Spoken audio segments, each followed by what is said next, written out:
Why, hello there YouTube and welcome to a Revolting review. I am Random Ross and today I review Meg 2, The Trench.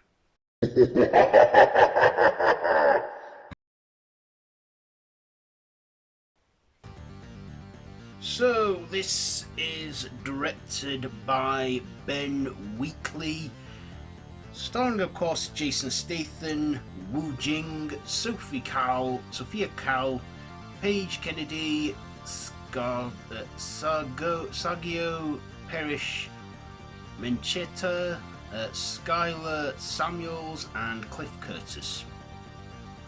So this is the sequel to the 2018 film The Meg, and this one, it's set 5 years after the first movie, where Jason Statham's character Jonah excuse me oh god, cough tickle there, where his character Jonas Taylor is fighting against environmental crimes and goes diving with his research team to this trench beyond, where they now know that Megs are no longer extinct Megalodons, and after a captive Megalodon escapes, they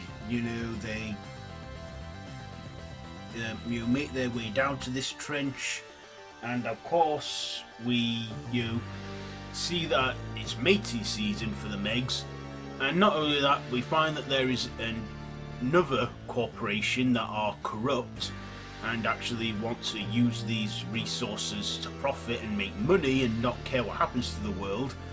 And of course, it all comes back to bite them on the arse, literally, because when you make money out of extinct animals or animals that are believed to be extinct, it's going to go tits up for them.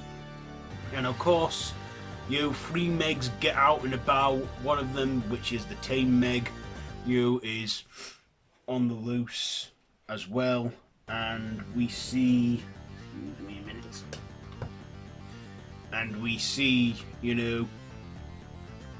these Megs go out on a frenzy, feeding frenzy. Not only that, they unleash other prehistoric animals that were deep within the trench, including these weird little lizard creatures and a giant octopus, or as I like to think of as the Kraken. And they all go out on this rampage on this small island called Fun Island, which is a vacation holiday resort. And of course, Jason Statham and the gang have to stop these Megs and these creatures and this octopus and save the day and be home in time for tea.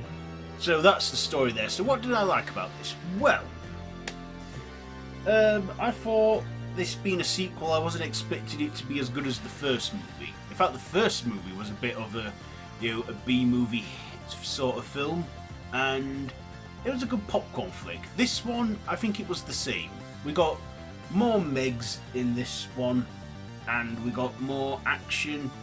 We got Jason Statham in this, letting it all out, being badass and fighting these Megalodons. And do excuse me, I need to put the fan on because it's red hot today for me.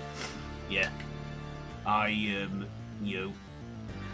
whilst it was hot outside, I decided to go to the cinema and see the Meg 2. So yeah, what did I like? Well, I liked well, I'm still on some likes. Yeah, I like Jason Statham. He was just playing himself as usual, being badass, fighting these sharks in crazy, wacky ways. We had a few callbacks to some shark classics, including Jaws, like Jaws 2. And of course, we had like an octopus in there, so callbacks to callbacks to Peter Benchle's work, like The Beast. Very underrated book there from Peter Benchley, The Beast.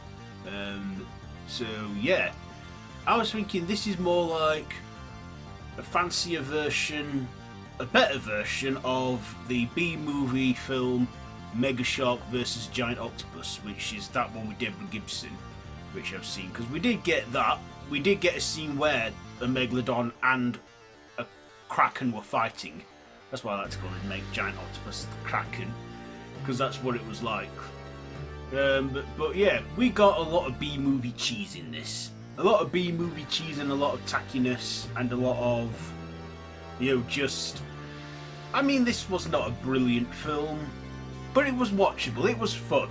It was a fun time. Like I say, just go into this film and expect nothing serious. Just go in and, enjoy the film for what it is. Just switch your mind off. Have some popcorn and a drink. It's a summer film. Came out at a good time, and it is the summer because it's red hot today here in England. And like I said, I don't like the hotness, so I went into the cinema where it was nice and cool to see the Meg 2. But yeah, is there anything I didn't like? Well, there is a big portion of the film where they're pretty much underwater, where this rival corporation, the villains, are underwater. There's a good chunk of that in there where the Megs are swimming around, where it's not really focusing on the Megs, it's focusing on Jason Statham's team and the survival and them trying to survive this whole ordeal as they make their way back to the surface after getting stranded down there when the bad guys trap them down there. A lot of satisfying villain deaths as well. It's what you expect in these kind of movies where the villain is driven by greed and carelessness, and like I say, comes back to bite them on the arse, and it does with Meg and all these other creatures they unleash. We do get like a small bit in the opening where we're in the Cretaceous period, 65 million years ago, when the Meg was around. We get a little T-Rex there. So, yeah. So this was watchable to me. I thought the effects were alright. You could tell they weren't real fish or anything, but yeah, alright CGI. So, where am I going to rate this one? I'll probably give it... I'll give it 3 stabs out of 5. 3 stabs out of 5 for the Meg 2. The Trench. We had a few comical moments here and there, so yeah, there you go. There is my review on Meg 2, The Trench. Am I glad I watched it? Yes. It wasn't a waste of time for me because I knew what to expect. So there you go. There is my review on Meg 2, The Trench. So let me know what you think to it down below in the comments. If you like this video, be sure to give it a big thumbs up and share with your friends. And yeah, all my social media links are down below. So until next time, don't have nightmares.